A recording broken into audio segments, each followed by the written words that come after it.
বিসমিল্লাহির রহমানির রহিম। সুপ্রিয় শিক্ষার্থীবৃন্দু, আসসালামু আলাইকুম ওয়া রাহমাতুল্লাহি ওয়া বারাকাতুহু। আমি আল্লাহর রহমতে ভালো আছি, নিশ্চয়ই তোমরাও ভালো আছো। আজকে ফিন্যান্স প্রথম পত্র ক্লাসে তোমাদের স্বাগতম। আজকে আমি যে জিনিসটা নিয়ে আলোচনা করব সেটা হচ্ছে, আমার আজকে অধ্যায় হচ্ছে অর্থের সময় মূল্য। আর এই অর্থের সময় মূল্যে এই অধ্যায়ে অনেকগুলি সূত্র রয়েছে। এখন অনেক স্টুডেন্টদের হজবরল লেগে যায় যে কোন সূত্র হবে, কোন সূত্র ইউজ করব, এবং এত সূত্র আমি কীভাবে আয়ত্ত করব। তো এই সূত্রগুলি অতি সহজে কীভাবে আয়ত্তে রাখা যায়, আজকে সেই বিষয়ে আমি কিছু কৌশল শেখাই দেব। তো চলে আসি আমরা আজকের এই সূত্রসমূহের মধ্যে। প্রথমে আমরা এই অধ্যায়ের যে সূত্রটি শিখেছিলাম সেটি হচ্ছে, এই অধ্যায়ে যে সূত্রগুলো করতে হয় সেগুলো হচ্ছে বর্তমান মূল্য এবং ভবিষ্যৎ মূল্য নিয়েই এই সূত্রগুলো রয়েছে। তো প্রথমত আমরা ভবিষ্যৎ মূল্যের যে সূত্রটি শিখেছি 1 নম্বরে, সেটি হচ্ছে future value equal to present value 1 plus I to the power N. এটা হচ্ছে প্রথম সূত্র। আমরা এখন এই সূত্রের জিনিসগুলো কি আমরা একটু এখানে লিখে ফেলি। এফ ভিতে ফিউচার ভ্যালু, পি ভিতে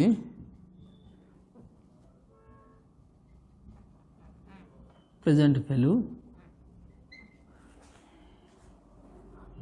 I the interest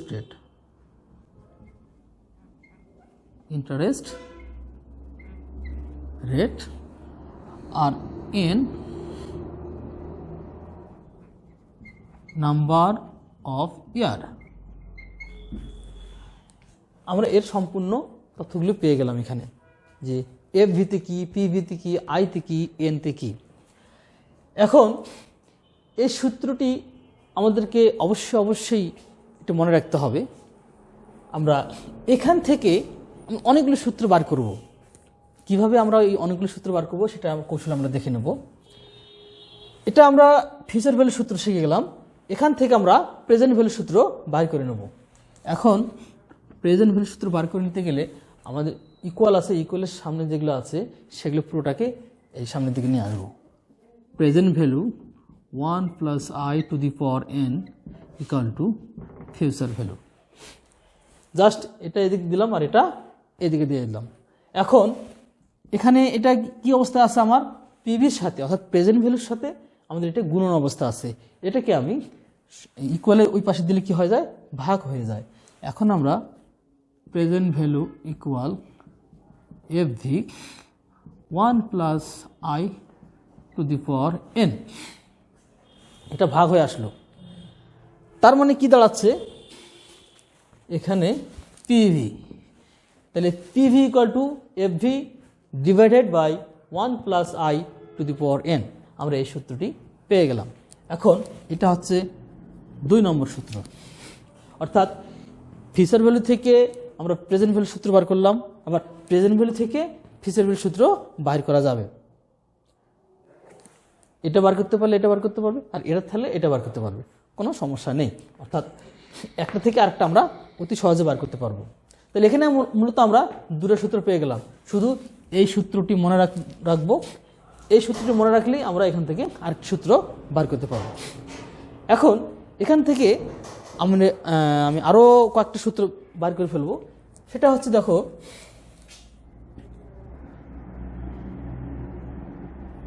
number 3, F V PV 1 plus I to the power N. আমরা এই 1 নম্বর সূত্রটা এখানে লিখলাম, কিন্তু এখানে আর কিছু কাজ আছে। সেটা হচ্ছে যে এই সূত্রটা আমরা প্রথমত মুখস্থ করে নিলাম। এখন যদি বলা হয় এম, এখানে নতুন একটা সংযোজন হলো এম, এমটা হবে নাম্বার অফ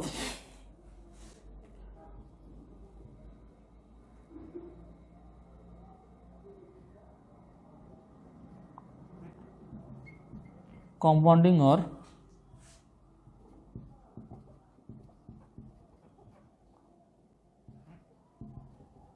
ডিসকাউন্টিং ইয়ার, এটা এটা হচ্ছে ফিউচার ভ্যালু অর প্রেজেন্ট ভ্যালুর ক্ষেত্রে number of compounding or discounting year, অর্থাৎ বছরে কতবার চক্রবৃদ্ধিকরণ করা হয়। অর্থাৎ আমি যদি বলি যে ত্রৈমাসিক, মাসিক বা অর্ধবার্ষিক এ সমস্ত যদি কোনো কথা উল্লেখ থাকে, সেই ক্ষেত্রে বছরে কতবার সুদ গণনা করা হয় এই সেটাকে এম দ্বারা প্রকাশ করা হয়, number of compounding year, number of discounting year. তো সেই ক্ষেত্রে এখানে এম যেটা, সেটা এই এমটা কোথায় কোথায় এই সূত্রে প্রয়োগ হবে? এমটা হবে এখানে আয়ের সঙ্গে এমটা ভাগ হয়ে যায় আর এনের সাথে এমটা গুণ হয়ে যায়। তো এই সূত্র থেকে আমরা এখানে এই সূত্রটি পেয়ে গেলাম, এটা একটা নতুন একটা সূত্র পেয়ে গেলাম। নাম্বার 4, এখন এই প্রেজেন্ট ভ্যালু এভাবে আমরা করব কম্পাউন্ডিং অর ডিসকাউন্টিং। তো present value equal to FV divided by 1 plus I to the power n, এরকম আছে তো না? আমরা এটা PV ইকুয়াল টু এই সূত্রটা আমি লিখে ফেললাম, কিন্তু এখানে আমরা এম একটা সংযোজন করেছি, আর এমটা হচ্ছে number of compounding or discounting year.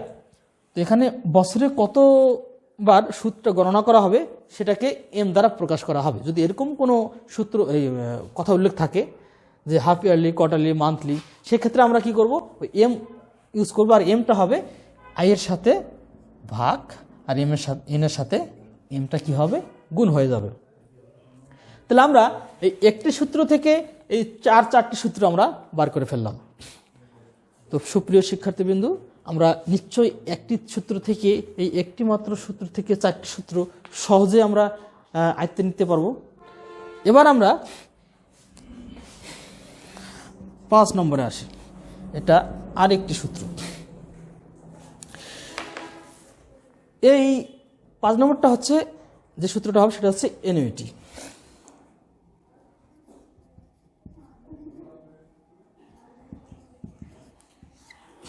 Annuity হচ্ছে বার্ষিক বৃত্তি।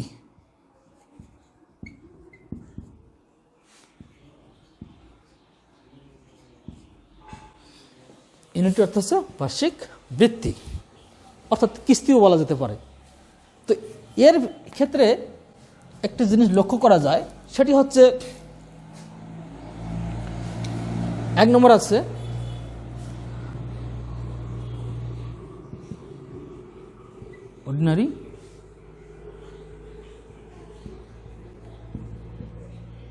অর্ডিনারি অ্যানুইটি, 2 নম্বর আছে অ্যানুইটি ডিউ। একটি হচ্ছে অর্ডিনারি অ্যানুইটি, আরেকটি হচ্ছে annuity due.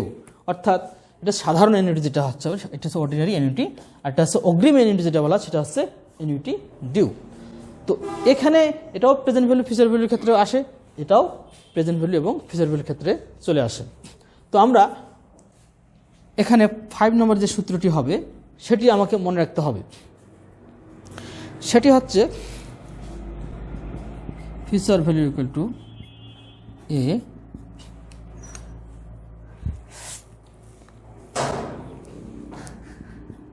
(1 plus I to the power n minus 1 divided I). এখানে আমাদের এই সূত্রটি লক্ষ্য করা যাচ্ছে যে future value equal to A, এটা হচ্ছে কিস্তির পরিমাণটা যেটা অ্যানুইটি।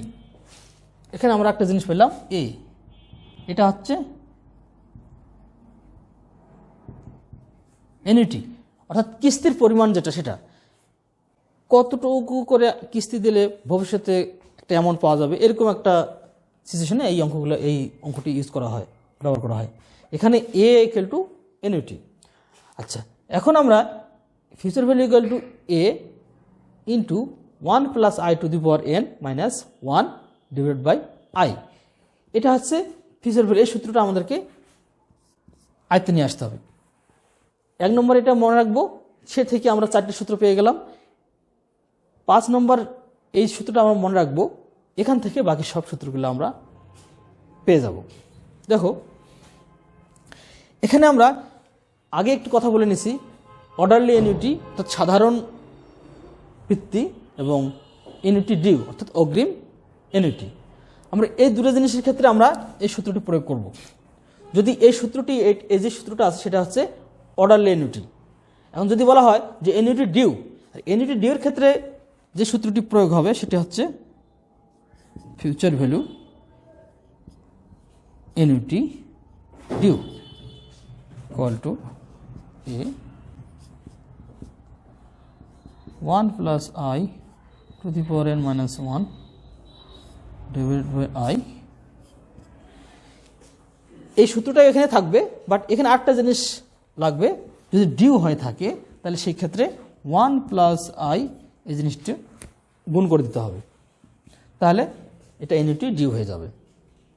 তাহলে আমরা এই সূত্র থেকে আমরা এই সূত্র বার করে নিলাম।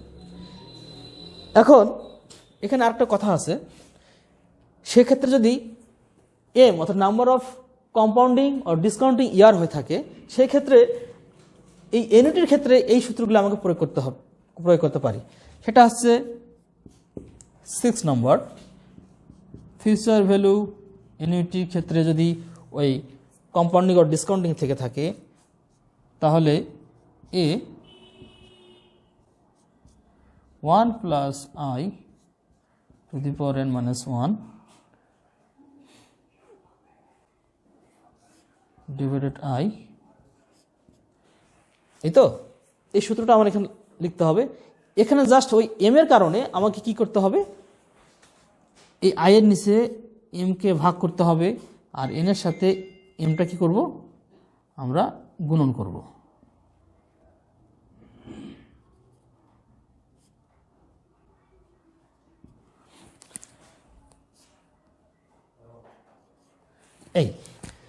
এই হচ্ছে আমার ফিউচার ভ্যালু অ্যানুইটির যদি কম্পাউন্ডিং থাকে তাহলে এরকম এই সূত্রটা হবে এরকম। জাস্ট আমরা এই সূত্র থেকেই, এই 5 নাম্বার সূত্র থেকেই আমরা এই দুটি সূত্র আমরা পেয়ে যাচ্ছি। এবার 8 নম্বর, এটাও কিন্তু ফিউচার ভ্যালু অ্যানুইটির ক্ষেত্রে আমরা আসি। ফিউচার ভ্যালু অ্যানুইটি ডিউ, এই ফিউচার ভ্যালু অ্যানুইটি ডিউটা পুরোটাই লিখবো আমরা এখানে। A into 1 plus I to the power n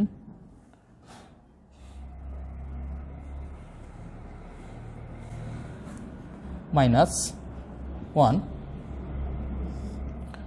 divided by I 1 plus I। Just এই সূত্রটাই এখানে আমরা লিখে ফেললাম।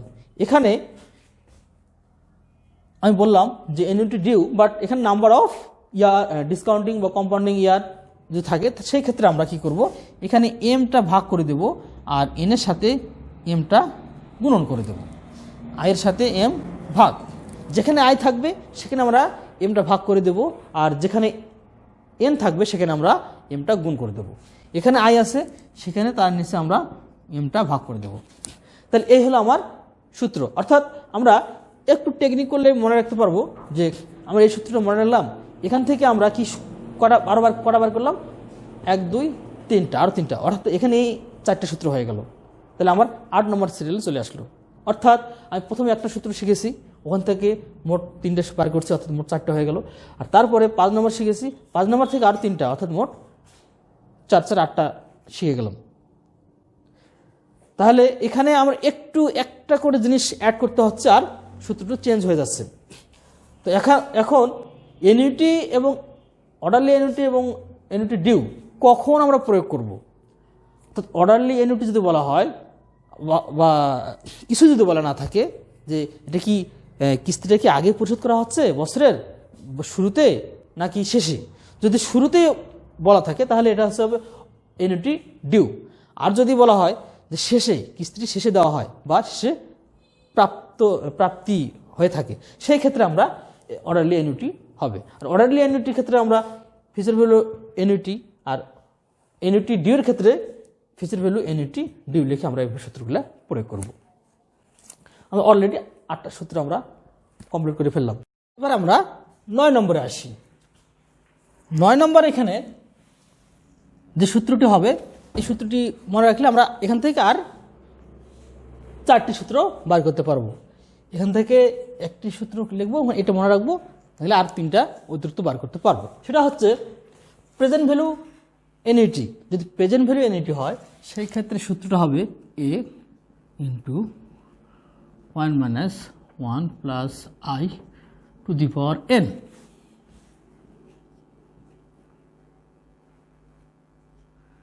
Divided by i। এটি হচ্ছে আমার প্রেজেন্ট ভ্যালু এনইউটির সূত্র, অর্থাৎ PVA equal to a into 1 minus 1 by 1 plus i to the power n divided by i। এটা হচ্ছে প্রেজেন্ট ভ্যালু এনইউটির সূত্র।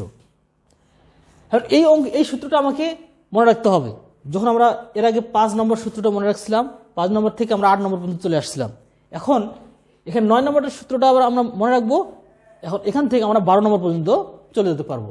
দেখি তাহলে প্রেজেন্ট ভ্যালু এনইউটি, এটা এই ক্ষেত্রে যদি এনইউটি ডিউ হয় তাহলে সূত্রটা হবে, এটি পুরোটাই বসবে, এই সূত্রটা পুরোটাই এখানে নিচে লিখতে হবে।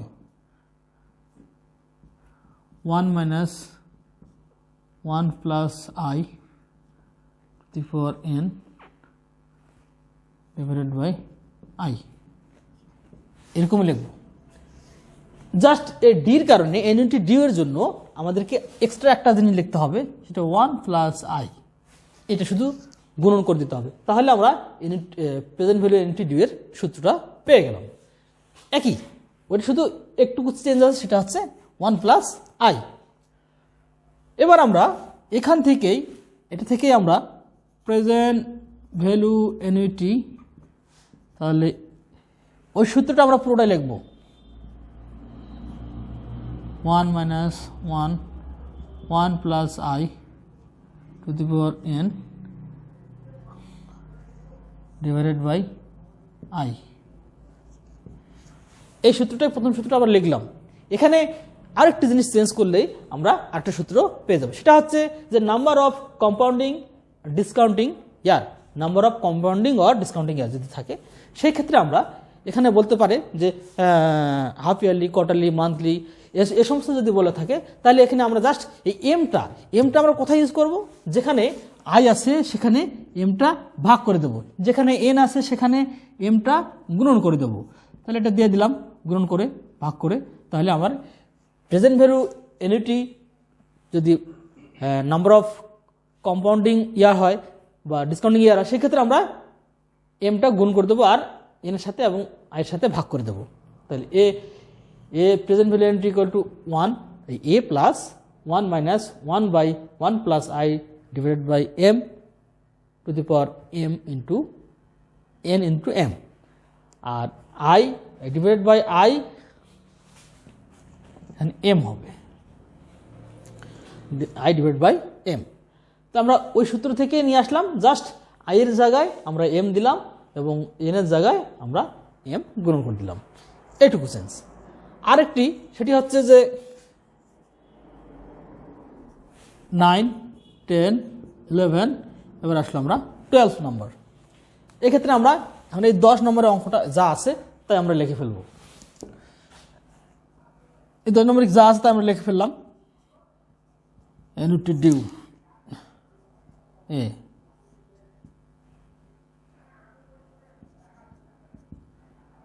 (1 minus 1 plus I to the power n divided by I into 1 plus I। এই যে এই সূত্রটা পুরোটাই লিখে ফেললাম।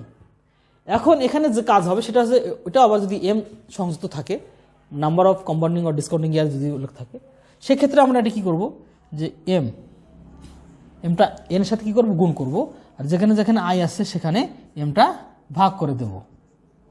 তাহলে আমরা প্রেজেন্ট ভ্যালু এনইউটি ডিউ এবং কম্পাউন্ডিং অর ডিসকাউন্টিং এর সূত্রটা আমরা পেয়ে যাব। তাহলে প্রিয় শিক্ষার্থী বন্ধুরা, দেখো যে এখানে আমরা এই 9 নম্বর সূত্রটা যদি আয়ত্তে নিতে পারি, তাহলে বাকি জিনিসগুলো অর্থাৎ বাকি 3টা সূত্র আমার অটো চলে আসবে, অটো আমরা লিখতে পারবো, মেমোরাইজ করে নিতে পারবো। কীভাবে? জাস্ট প্রথমটাতে ইউনিট ডিউ ক্ষেত্রে আমরা 1 + i যুক্ত করে দিলাম, গুণ করে দিলাম। আর যদি কম্পাউন্ড নাম্বার অফ কম্পাউন্ডিং আর ডিসকাউন্টিং ইয়ার হয় সেক্ষেত্রে আমরা কি করব, এম, এই দুটো সূত্রতে যেখানে এন থাকবে সেখানে এনটা গুণ করে দেবো এবং আই এর সঙ্গে এমটা ভাগ করে দেবো। এভাবে এই দুটো সূত্রই আমরা এভাবে করে দিলাম, দেওয়ার পরে আমরা এই দুটো সূত্র পেয়ে গেলাম। তাহলে আমরা 1 থেকে 12 পর্যন্ত আমরা 12টা সূত্র পেয়ে গেলাম।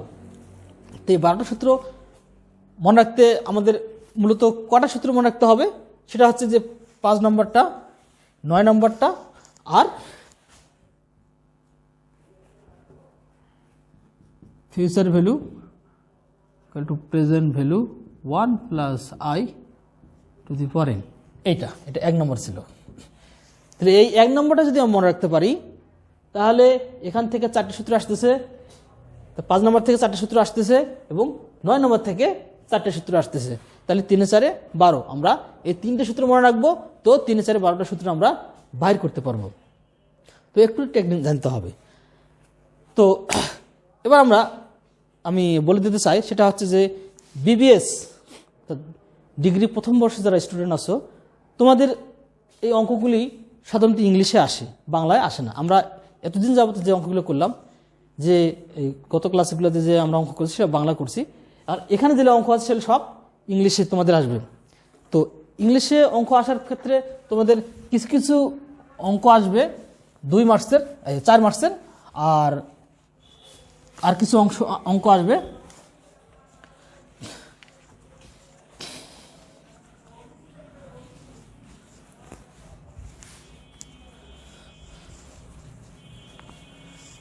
6 মার্কও আসতে পারে, 8 মার্কও আসতে পারে। তো যাই হোক, আমরা ওগুলো নিয়ে একটু আলোচনা করব। তার মধ্যে একটি অঙ্ক যেটা হচ্ছে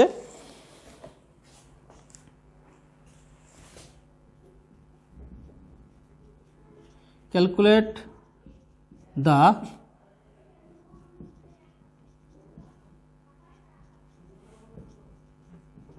terminal value of a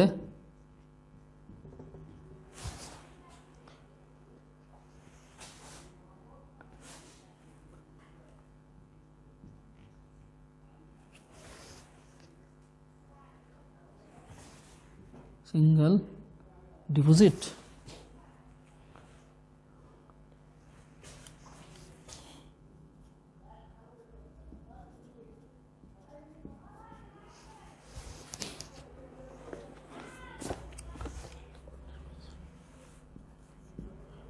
of টাকা 5,000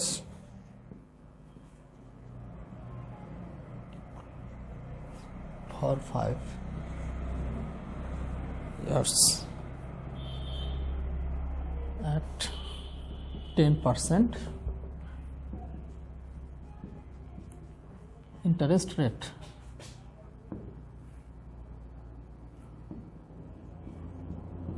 If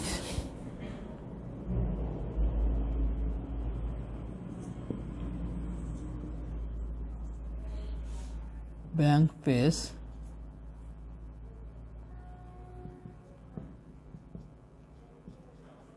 interest monthly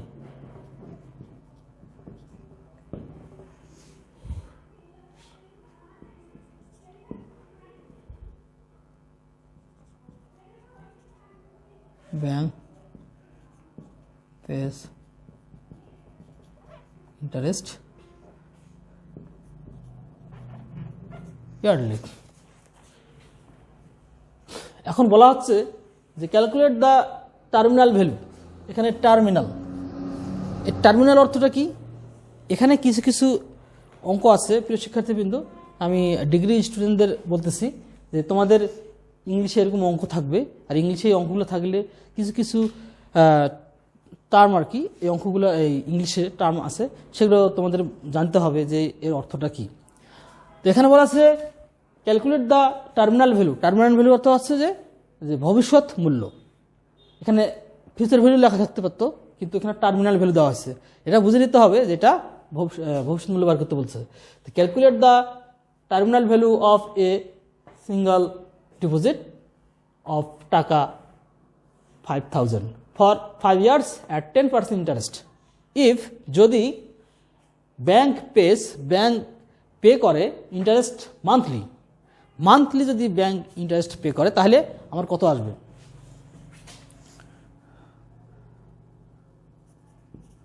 এক নম্বর,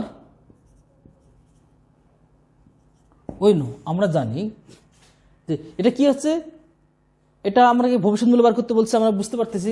তাহলে আমরা সূত্রটা কি, future value equal to present value 1 plus I. এখানে বলছে ব্যাংক পে ইন্টারেস্ট মান্থলি, যদি মান্থলি কথাটা উল্লেখ থাকে তাহলে কি বোঝা যাবে? এখানে নিশ্চয়ই এখানে এম আছে, তাহলে তার সাথে এমটা কি হয়, গুণ হয়ে যায়, আর এখানে এমটা কি হয়, ভাগ হয়ে যায়। তাহলে আমরা সূত্রটা পেয়ে গেলাম। এখানে আমরা কি পাবো, এর ইনফরমেশনগুলো আমরা লিখে ফেলি যে প্রেজেন্ট ভ্যালু, এখানে বলছে যে টার্মিনাল ভ্যালু বার করো যদি ডিপোজিট টাকা জমা থাকে 5,000 টাকা। তাহলে এইটা বর্তমানে টাকা আছে, এটা ভবিষ্যৎ মূল্য কত সেটা চাইছে আমাদের কাছ থেকে। তাহলে আমরা 5,000 টাকা, আর ইন্টারেস্ট রেট কত, 10%। এখানে এমটা কত, এখানে বলছে 1 নম্বরে বলছে যে ব্যাংক পে ইন্টারেস্ট মান্থলি, যদি মান্থলি বলা হয় তাহলে 1 বছর কত মান্থ, 12, তাহলে 12 বার টাইমস। এবার এন নাম্বার অফ ইয়ার, কত বছরের জন্য, 5 years, 5 বছরের জন্য। এটা যদি হয়ে থাকে তাহলে আমরা এখানে এই ইনফরমেশনগুলো বসে দেবো সূত্রের মাধ্যমে। তাহলে 5,110 এম 12, এম কত, 5 years ইন্টু মান্থলি যদি বলা হয় তাহলে সেই ক্ষেত্রে বলা হচ্ছে যে 12। 1.8 ভাগ করে দেবো, ভাগ করলে কত আসে দেখি। এখানে আসে 0.10 ডিভাইডেড 12, তাহলে আসতেছে 0.00833, আর 5 12 60। তাহলে আমরা এটার সাথে এটা যোগ করে দিই, তাহলে যোগ 1, তাহলে যেটা আসতেছে তার সাথে পাওয়ার 60 করে দিই, তাহলে পাওয়ার 60 যেটা আসে সেটা হচ্ছে 1.64539। এর সাথে আমরা এখন এটা 5,000 টাকা গুণ করব, ইন্টু